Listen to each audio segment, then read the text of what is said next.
Welcome to Unlimited Parenting, where we discuss having children with disabilities or special healthcare needs. I'm Allison, and with me today is a very special and esteemed guest, Jen Johnson.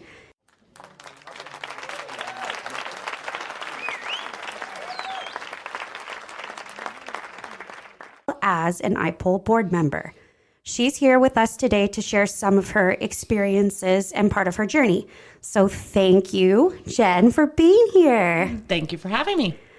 Jen is one of the few people who opted to come and join me in our little podcast studio. So that's exciting. First time ever having a guest in our office versus on Zoom or on the phone. So thank you. I'm special.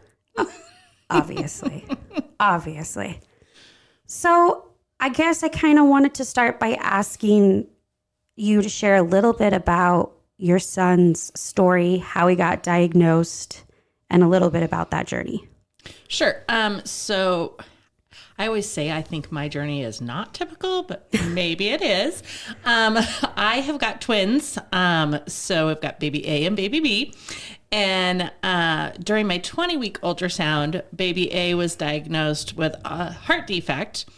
And so I had prepared for that for the second half of my pregnancy. And I remember kept thinking, like, how is this going to be having one child that has this serious medical condition and another child that doesn't? Little did I know baby B was going to be more of a struggle. Surprise! But baby A actually helped me to get early intervention services for my other son. So my son's first open heart surgery was when he was, 7 months old. Oh, wow. So it was right when he should have started crawling. In fact, baby B started crawling in the hotel room the day before the surgery. So I know what to put on those sheets of when did your developmental milestones. You're like, I remember the time. I remember that one. But anyway, so he didn't crawl because for heart surgery, they crack your sternum. So obviously it was too painful to crawl. And the pediatrician said, oh yeah, call infant toddler. They'll get you in for physical therapy. Never said a word about all of these behaviors I was seeing in my other child about infant toddler being an option. So it was like, okay, great. So got my son in. It's an automatic qualifier. You've got this physical disability. So we didn't even have to do testing.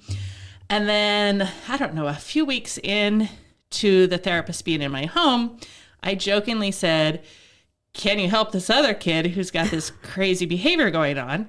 And she said, oh, yeah, actually, I think that you need an occupational therapy evaluation. And I was like, oh. Do you think that she was just waiting for you to act?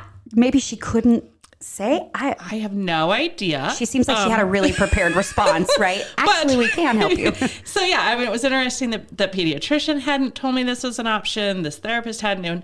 And it was only because I jokingly wanted somebody to help with this crazy kid, right? Right. Who, and I hate that word. He's not crazy. He's got some disabilities. But at the time, that's what I thought. He's just bouncing off walls. He never felt pain. I remember telling the pediatrician, like, he would fall and it wouldn't faze him. And she said, oh, he just has a high pain tolerance. And then the occupational therapist came out and said, that's because he has sensory processing disorder. There's no such thing as a high pain tolerance. It's about how he's processing the feeling, right? So that was how I got introduced really, really early on into early intervention for him, falling into it by luck, right? Like by a literal joke. Yes. Right? And if my other kid hadn't had this heart defect, who knows how long this would have been. That's a good point. Before I would have gotten any services. And it was not much longer that we were, because of behavior, asked. I mean, he was like a year old and we were asked not to return to daycare. So at one? Yeah. So I got early on experience with, okay, what do I do? Right. I was lucky at the time. I had an amazing job with a great income. And so I was able to I hired a nanny is what I did because that was my only option. Again, as luck would have it, this nanny that I hired was going to school to become a behavior interventionist. Oh, wow. And had previously worked with kids with autism. And she kept saying, he's autistic. And I was like, no, I've seen the screening. The doctor's never, he's not autistic. Because at this point, he's like 18 months, which is when you do that first screener, right? And he didn't have the stereotypical first screener kind of things either. So in my head, I was really thinking of those stereotypical, like he spoke, he walked, developmentally, there was a lot going on. He just had a lot of behavior. So I kept saying, no, this isn't the deal. He's just got all these behavior issues. So jump ahead to 3 years old when you're ready for developmental preschool screening. Oh. And baby A with a heart defect also had a speech delay, which I later found out was just because he couldn't hear. But again, I didn't know that was the issue. And he passed his newborn screening? He had constant fluid in his ears. And then he also has auditory processing. So you pass some of those hearing screenings. But then you tease out the other issues later when other things present. So he didn't really know. Okay. And like every time before heart surgery, because he had multiple, they would always say he had an ear infection, but there were no signs. But it was like, okay, well, antibiotics before the surgery. So we go to the screening, and I assume baby B is going to get in, no problem. We've got these huge behaviors, right? Baby A with speech gets in, no problem, because of speech. Sure, yeah. And baby B, because developmentally, he was meeting a lot of those milestones. It was a struggle. And I said, I don't know what to do. What are you going to do here? And they said, well, there's this other behavior screening we can do we don't normally do. Okay. So parents, there are more screenings they don't normally do. Do you hear that? Bonus screener. So it's a purely aggression behavior based. And he was off the charts on aggression. And they were like, oh yeah, qualifies. Here we go. Wow. But otherwise would not have qualified. He wasn't 1.5 standard deviations away in 2 categories, yes. Right? But because he was so off the charts on that one, he qualified. So we get into developmental preschool, and then a few months later, we find out about the hearing issue, and my son gets ear tubes, and his speech is night and day difference. So then I'm panicked. Wow. What's going to happen if he gets kicked out? Oh, right. Because now he's doing really, really well because he can hear. But I think they took pity on me, and I said, I have twins, please help. And they both continued through developmental preschool, which was amazing and wonderful for me. At this point, baby B's only diagnosis is all mental health. So they're just saying, we don't know what's wrong with him, but it's mental health of some sort. We can't tell until he's older, right? So we don't label anything. We just try to we medicate. He doesn't sleep, so I medicate for that. We start on the journey of medication with no diagnosis. Because you have to survive, right? So I was like, I don't know. Nobody knows. Something's wrong. We don't know. We're just going to keep trying until we find something that works. Keep trying. Kindergarten rolls around, and I lost my job right before kindergarten started, which again turned out to be a blessing because I got Medicaid. Medicaid opened up the door to more services I wasn't even aware of. Yeah. Like behavior intervention. So we started down kind of that path again, still with no real diagnosis, but more people saying, this looks like autism to me. So we had an initial screening. I won't say the provider's name, but it is a well-known provider who said, no, I think this is just early onset bipolar disorder. He's in kindergarten. So 5. 5 or 6, yes. I guess he was 5. Yeah, 5, because his birthday's April. So, and it was somewhere mid-year. I was like, okay, well, that's what it is. So I go back to his psych, and she says, really? And psych doesn't want to actually label at that point, but we medicate and treat similar. Okay. And so we just kind of keep working. And then over the first few years of elementary, things got really tough. Educationally, he was falling way behind. The development side now is, I'm seeing it. So the physical development was not a problem for him, which is what they're screening for initially. Okay. But that social starts to become obvious. Like, he's not developmentally at the same point of other kids his age. And I'm seeing it, and it's like, there's more going on here. This isn't just mental health. And at this point, we're adding more mental health diagnosis. I think we add, oppositional defiant disorder, ADHD, ODD, And these are in his chart on paper, right? So we're labeling all of these. And he is dual diagnosed at this point. I mean, he does have mental health, but we just keep adding mental health diagnosis. And then you get into the world of knowing other parents, right? Because he's on an IEP. You're meeting other parents. I'd started coming to IPOL trainings. I'm learning like, hey, I think there really is something else going on. So I approached the doctor again and I said, I think this actually could be autism. And it's like, well, it might be. It's like, is this the same? This is his med manager. So it's like, his pediatrician, I love her. She's great. We're kind of beyond her. So we see her once a year at this point, and she keeps trying to send referrals to anywhere and everywhere. But so we're doing that. And so we get on a wait list, right? And we all know those wait lists. So I'm on, I don't know, a couple-year wait list. Oh my gosh. To get more testing done, and things really start to blow up. And so I'm in the office crying, and I'm like, we got to do something. And she said, you know what? Call this other place. I think they can get you in quickly. So call the other place, and they said, could you come next week? Yes, I can. Yes. Why didn't anybody recommend this before, right? It wasn't as thorough of an evaluation as some of the places do, but they said, yeah, this is definitely autism. I was like, okay. And guess what? That opens up even more doors. So many doors, right? So now we're into the developmental disability programs. We're getting more therapies, more providers. And it's also, I'm not into labels, but boy, it sure helped now when I'm telling people and sitting in these meetings at school and at doctor's offices, and I'm saying, not only does he have this mental health stuff going on, but he has autism.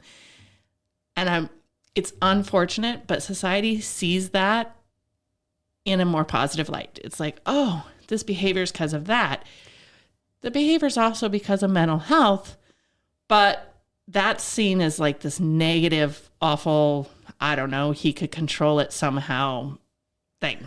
Or even sometimes it's a parenting issue, or this is just a bad kid. But if you say, well, this is an autistic child, they're like, oh, wait, okay, well, we know more about that. Never mind, we understand. Yes. So all of a sudden, doors opened. We had a terrible, awful experience at school. So I pulled him out of that school, got him in another program. It was a self-contained classroom. I had fought that for years.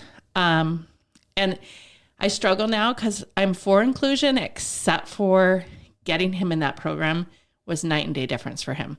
He dreaded going to school before. In the self-contained classroom? No, when he was in gen ed, when I was just pushing for gen ed with the pullouts. Okay. And so every day I was getting a call to come pick him up. And I mean, there were just, police being called. It was a terrible, horrible situation. Can I ask how old they were at this point? So this was, by the time I pulled him, was 4th grade. So police were being called on a fourth. Okay. I think the police have been 4 times and 2 criminal charges pressed. Okay. When I pulled him. The day that the criminal charges were pressed is the day I pulled him. But yes, it was an awful experience. But this teacher made the biggest difference in my son's life. Like, the first day was awful. I will tell you, the first day was awful. It was awful for him. It was awful for the teachers. I was getting messages, but I said, do I come? And they said, no, we're just telling you what's happening. And I was like, oh. What do you mean, no? I'm going to stay at work. Okay. So after that first day, he started to thrive.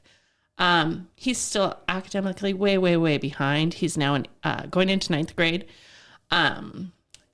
and he is way behind, and that's a variety of, right? He's got some intellectual delays. He's got all this other stuff going on.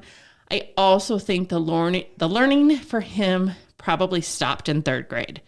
I think when teachers gave up. When you're not regulated, you can't learn, right? and everybody gave up on him. And they just... Heartbreaking. It was like, we don't want him in the school.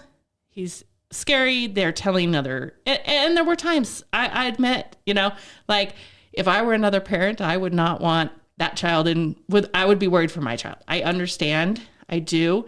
But it was also difficult because my child deserved to learn, right? Right. And he didn't get that opportunity.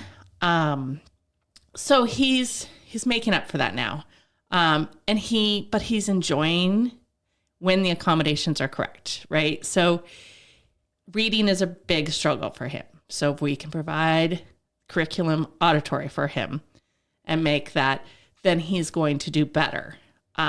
So just learning what those accommodations are is huge. Getting the right diagnosis is huge. At this point, we still have almost all of those mental health diagnoses as well. I tell people now when we go to doctor's offices or we do the IEP, autism and bipolar, I think, are both going on and are both huge impacts on his life. Which one is bigger? I mean, every time we go to write the IEP, right, and you got to put diagnosis 1, diagnosis 2. We have a long conversation about, well, this year, which one do we think is number 1? We put both. But which one is number 1? And it's important because those gen ed teachers that are using that to say, how do we help this child, need to know which one's number 1, right? And it's unfortunate, but that is the way it is. So kind of figuring out what's number 1, how do we help him, how do we go through, is huge. But today he's 14. And when I came here today, he was out riding his bike with the neighborhood kids, enjoying his summer. We're not doing extended school year. He does extra tutoring. And I said, if we continued that through the summer, our deal was no extended school year. But he's able to tutoring. It's kind of already introducing supported decision making. Right. Because here's the deal, and it's your choice. Do you want to do extended school year or do you want to do some extra tutoring?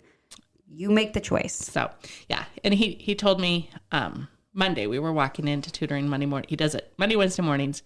And he said, I'm really glad that I decided to do this. And I said, I'm glad that you're glad. And today he came out and he's working on words. Now I'm trying to remember that end in LE because it's common for people to think hear an O sound, which I didn't, but the tutor said that's normal.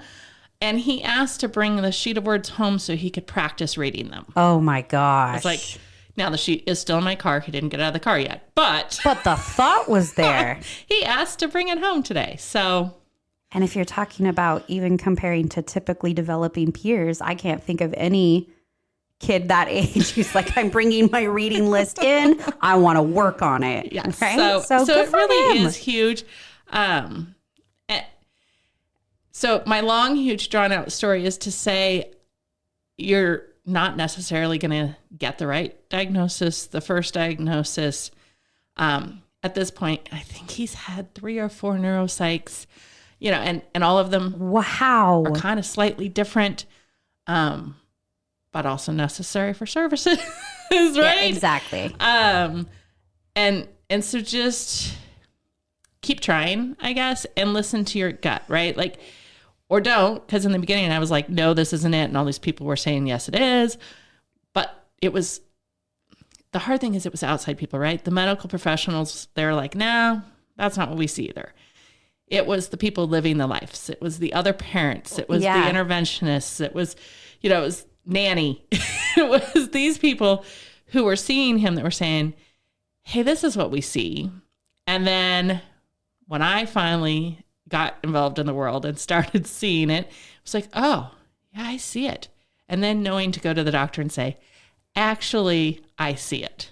Do you think that your team now in school is better? Is it working? Do you have a positive partnership with them?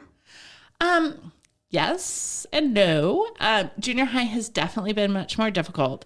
Those last couple of years of elementary were, like I said, that teacher was huge, amazing. We had that same teacher for the end of 4th grade and 5th and 6th grade. And I have still messaged that teacher to say, you made a difference. In fact, I'll brag a little too. 7th grade, he was student of the month a couple months into school. And so it was like, we made a big difference. But it is harder because he's in the self-contained classroom 2 to 3 periods, depending on the semester and what classes were, because we have to waive classes, right? So you have to pick, what do you want? What do you not want? And I want him to always have one elective that he likes. But to do that, then he misses extra. An academic. He has to, then we have to pick a gen ed one to not take. So it's harder. And then when he's in these gen ed settings, these teachers, I don't blame the teachers, right? I don't know how many students a junior high teacher has, but a couple hundred. And so of those, how many of them have IEPs and 504s? How many do they have time to read? They don't. Funding is short, right? So he's supposed to have a one-on-one aide that helps him because he needs things like he can't read the curriculum, right? Right. But the schools can't hire. They don't have funding, and even if they have funding, they can't find anybody to hire. Workforce shortage. So they've got one para that's working with 3 kids, and if my son's in his elective class, right, he's the only one, because they'll try to bunch the kids up then so that at least it's the same classroom. But in those scenarios, or one of the other kids is an elective, right, that one para jumps between 3 classrooms to try to provide that support. And sometimes because we figured it out, right? And luckily his behavior is under control now. So they also see like, well, he doesn't need that behavior support anymore. But kid down the road needs our behavior support, and it's a safety issue, so that kid gets the para. It's like a triage situation in the schools right now. Yeah. So that's the tough thing. Where he really needs the support now is academically, which is amazing, because behavior got in the way of academics. But now that behavior's not in the way, he also then can't get the para support that he needs. So it's unfortunate that it's this way, but it's working for right now. Yeah. And I'm lucky. I supplement with outside tutoring, have a scholarship that they provide, and then Grandma provides the other scholarship. Shout out to you, Grandma. So, yes. So we're just supplementing however we supplement. Because even, I know this is really cliche, but at the end of the day, you still have to figure out a way to support in the home, in the community, no matter what services they're eligible for being provided, or if there's a workforce shortage, you're still going to try to find ways to support, and you use whatever means necessary. Yes. Thank you, Grandma. Yes. Now, if we could also just find some BIs and CSWs, then, Yeah.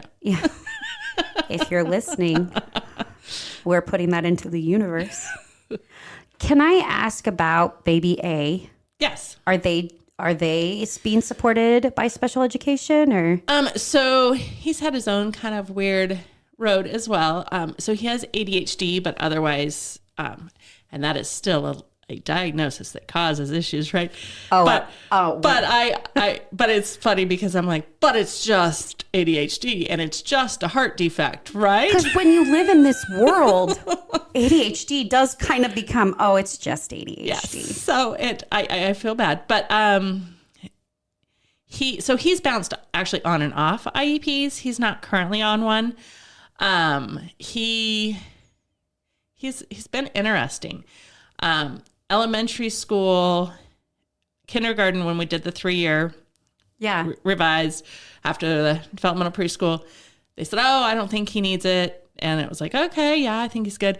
By the way, twice they said that and didn't provide testing. I didn't know then that they should test. So just a heads up, parents. Oh boy. Testing. But took him off. And then it was a couple of years later that we got auditory processing diagnosis. Okay. And he was struggling. And so I went back to the school and they said, oh, let's just do a 504. I was like, okay, well, that'll be fine. And so we did that, but he's still really struggling. So I go back, I'm like, let's do this. So I'm not even sure how, somehow we like agreed, because I don't even know how much testing. They did some testing, but okay, yeah, let's put him on the IEP. Oh, I do remember I had outside testing done. That's right. I got a neuropsych. Oh, like an IEE? No, I went and got a neuropsych, and the neuropsych diagnosed him with a specific learning disability in written language. I took that to the school, and they were willing to accept that. Wow. I remember now. Memory unlocked. So they put him back on the IEP. Then again, and so at that point, I also had him in outside tutoring. And a year or two later, they said, he's doing really, really good. We don't think he needs an IEP. And I was like, well, if that's what you think. And so I go to the outside tutoring agency and I said, this is what they said. And they're like, really? Because that's not what our testing shows, but can we look at their testing? And I was like, sure. Why not? So I went back to the school and I said, hey, outside agency wants to see your testing. And they went, oh, testing? So we did testing that they hadn't done.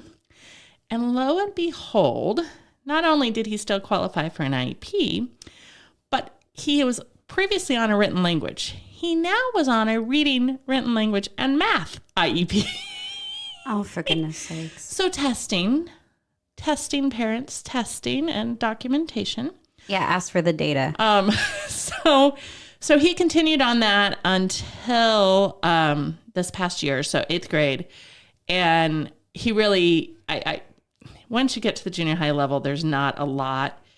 If you're not in a self-contained classroom, the IEP gives you the resource room for one of your electives to do homework. Okay, that makes, yeah. So it's not providing a lot. It's not like in elementary school. Right. And he was doing summer school so that he could still take an extra elective.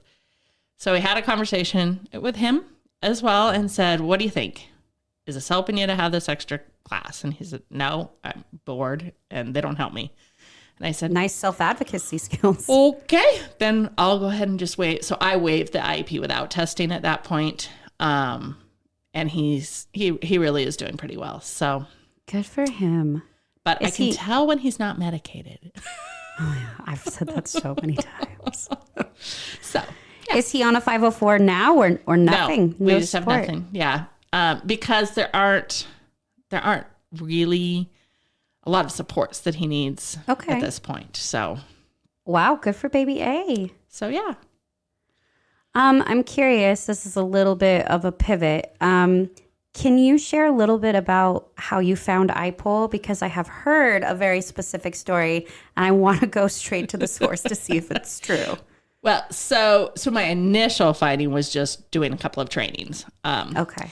But that's not the story you heard. So I will tell you, another parent when I was in kindergarten said, hey, you should go to this training. And that was pre-COVID when everybody went in person, and I came in person and it was kind of fun. And there was a snack tray. There was snacks and drinks. And but anyway, so I'd come to a couple of those. But yes, so like I said, when things were exploding at school and police were being called, I was picking up my son on a daily basis. And I mean, I couldn't work. It was very difficult. It was every moment of every day. Yes. And every time the phone rang, I still have PTSD right when I see a school name on my caller ID, because it's like, we just talked about that in a webinar. Answer it?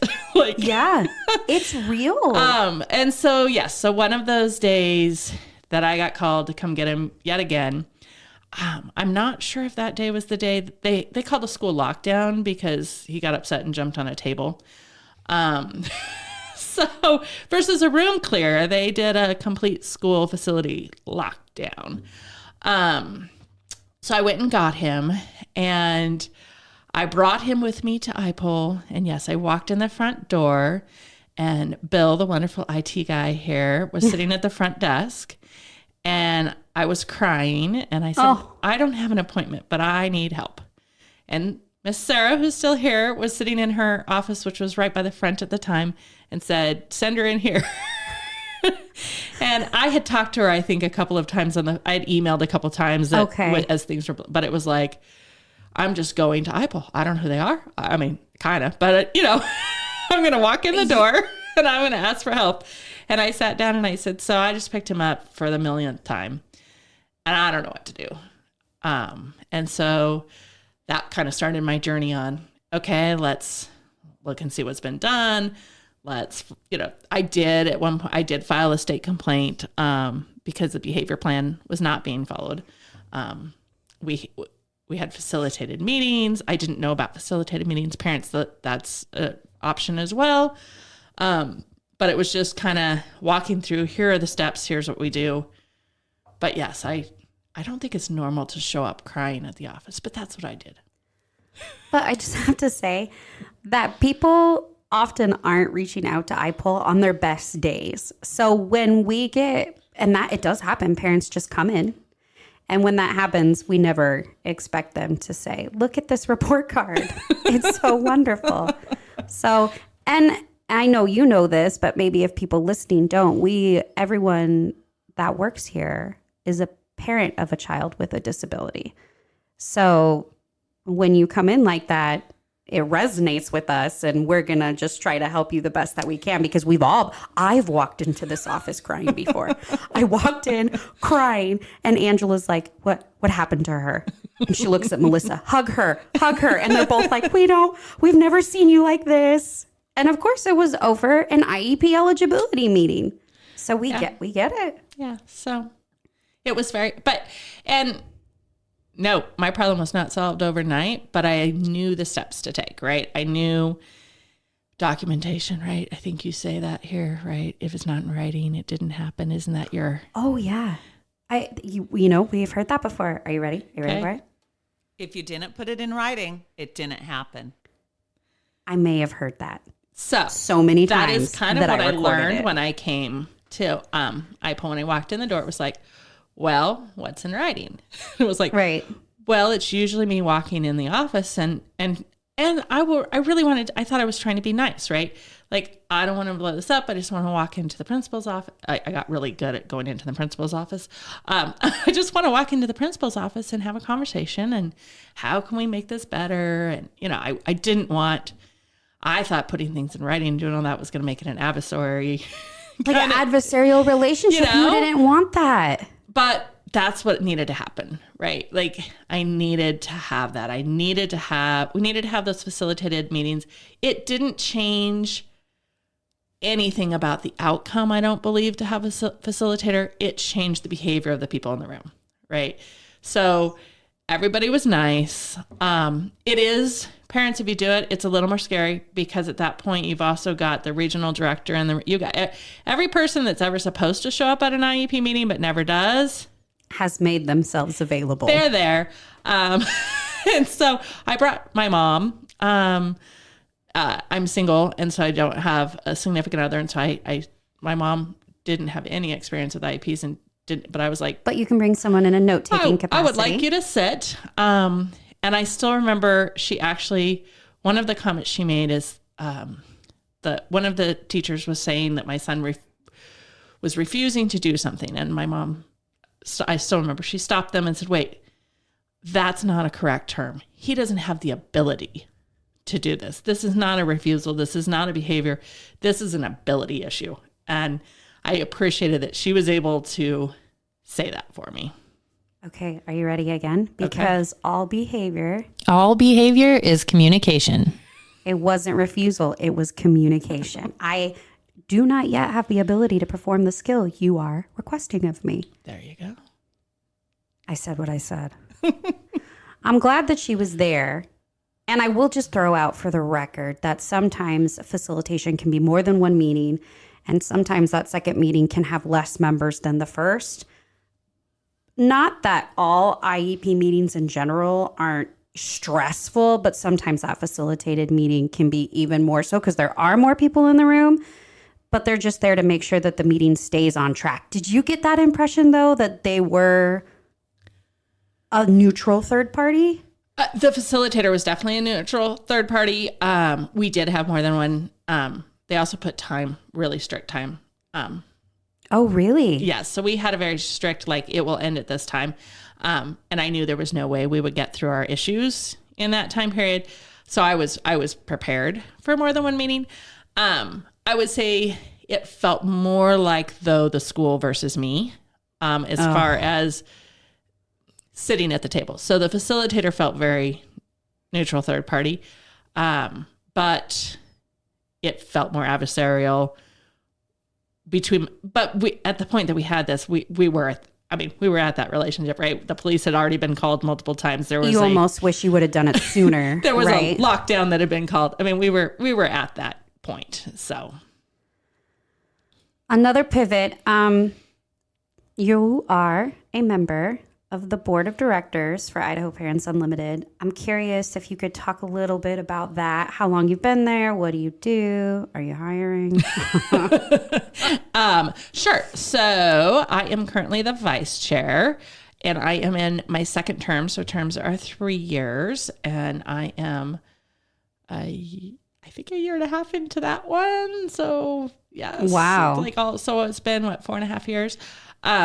And it really was shortly after all of this happened. And IPOL helped me to, get my son into a much better position.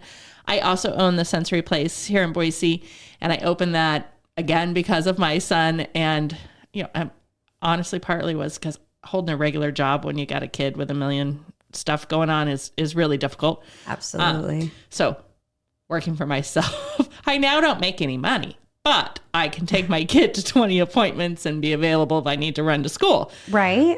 So we do that. But it was shortly after I opened up the Sensory Place, and I was no longer having to pick my son up every day. And I was reading all of the IPOL newsletters and everything that came out, because at this point it was like, this is my source of information. You were a groupie. I was a groupie.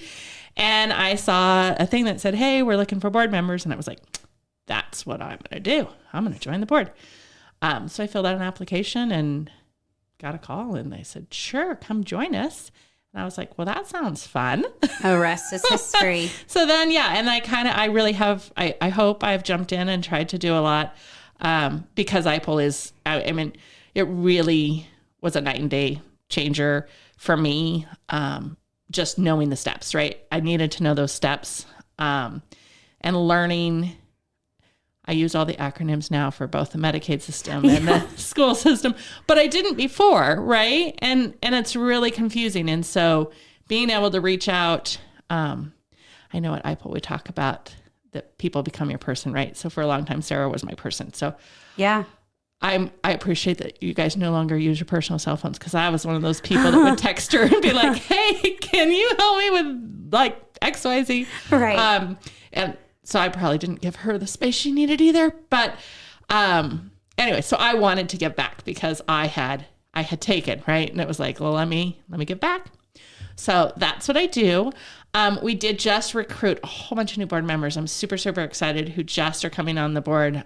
We just voted them in the last meeting. So the next one will be their first meeting with us. I didn't realize that. Yes, so next one. So we are doing, so at this point, we are recruiting, but we won't bring people on again until the spring. Okay. And so, but people are please, send us your stuff. Just know that you wouldn't officially join until the spring time plan. We're trying to do that more on a regular basis so we can provide some training. Oh wow. Look at that. We're trying to get all official around here. But we were bringing people on sporadically, and then to give training, you can't. It was hard. So yeah, you got to do it in batches, right? So we're trying to make it a little more official. If you're listening in Eastern Idaho, we could really use some Eastern Idaho and some North Idaho. We love all of you here. I'm from the Treasure Valley, and we love everybody in the Treasure Valley, but that's the easiest for the recruitment. purposes, and we really want representation from everywhere. Because situations differ. I mean, I've heard this before, and it's always been lovingly about the great state of Ada, right?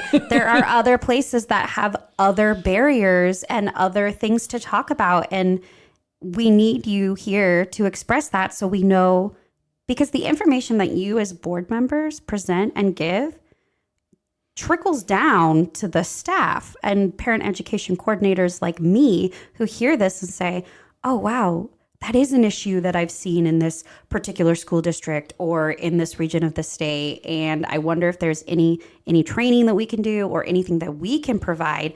So like I said before, people aren't calling us because they're happy.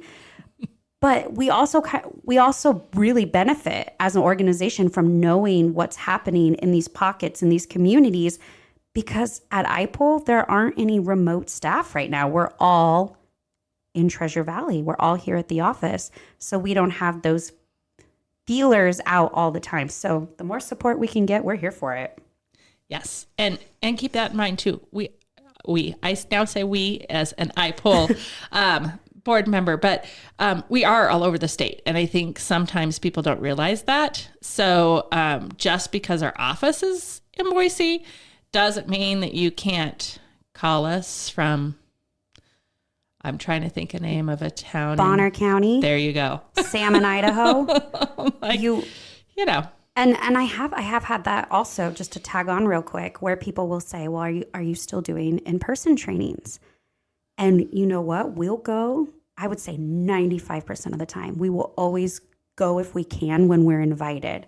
But if we just show up, even if we promote it, if there's not a need, if we don't know about it, then we just show up and maybe people don't come and we've traveled and we just want to make it way more purposeful. So if you're an educator or a parent and you're listening and and you want us, we'll be there. We're statewide, right? Yes. Yes. Any parting thoughts or anything you wish you would have known sooner or? Well, I think one thing just to add on, most all of our conversation has been around the educational side. And I threw in a little bit on the Medicaid, but I didn't know initially that IPOL also does all of the training for parents around healthcare, Medicaid, developmental disabilities programs. And I don't know that everybody out there knows that. So if say you go to your doctor, right, and your doctor says, hey, well, your kid's autistic or XYZ, and so you qualify for this program, and you're like, I don't have a clue what you're talking about. You can call IPOL, and they'll start you with, they can help you with both that medical side and the educational side that you're going to need. Absolutely. Thank you for that shameless plug. Because, and also I think another thing, just tagging on to what you just said, is that people are often surprised when I say, well, everything that you tell me is confidential. It's not, you would have to sign a release of information for me to talk to anybody. So don't be worried or concerned that we are working with the school district or we're working with providers, and not at all. We are our own nonprofit. We're part of IDEA. We're also the Family to Family Health Information Center, but we're not in with any school districts or anything like that. So when you talk to us, that communication goes no further than this office, right?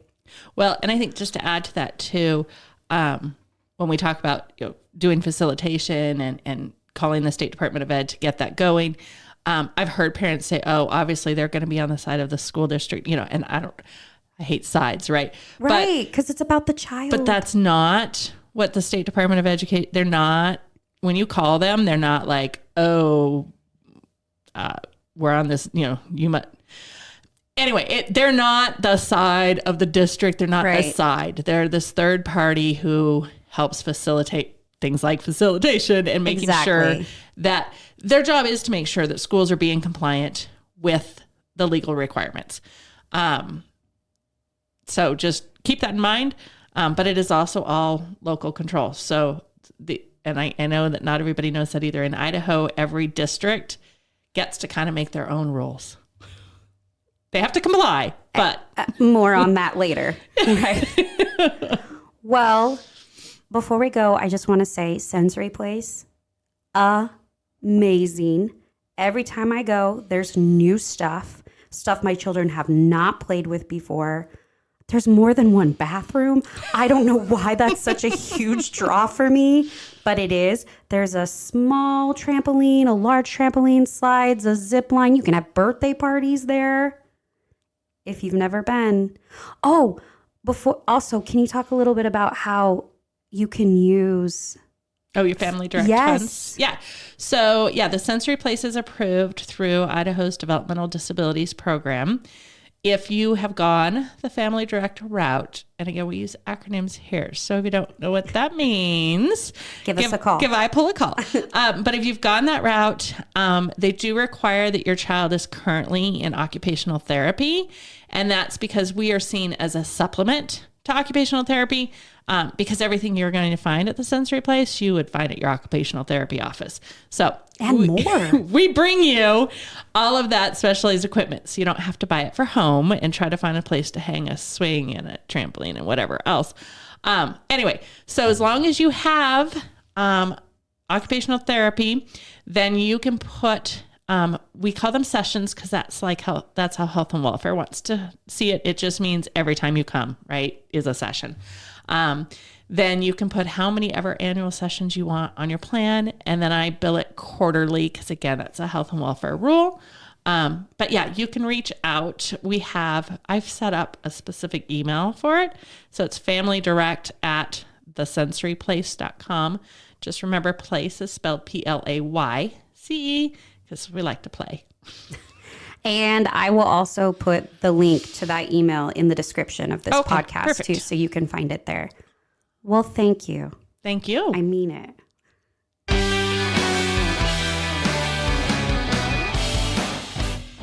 Thank you so much, everyone out there, for listening in. If you're in Idaho or planning on moving to Idaho and have any questions on systems or services for children with disabilities, please reach out to us on our website at ipulidaho.org. That's IPUL Idaho.org. Be sure to come back next time. Until then, I'm Allison, and this has been Unlimited Parenting. Thanks for listening.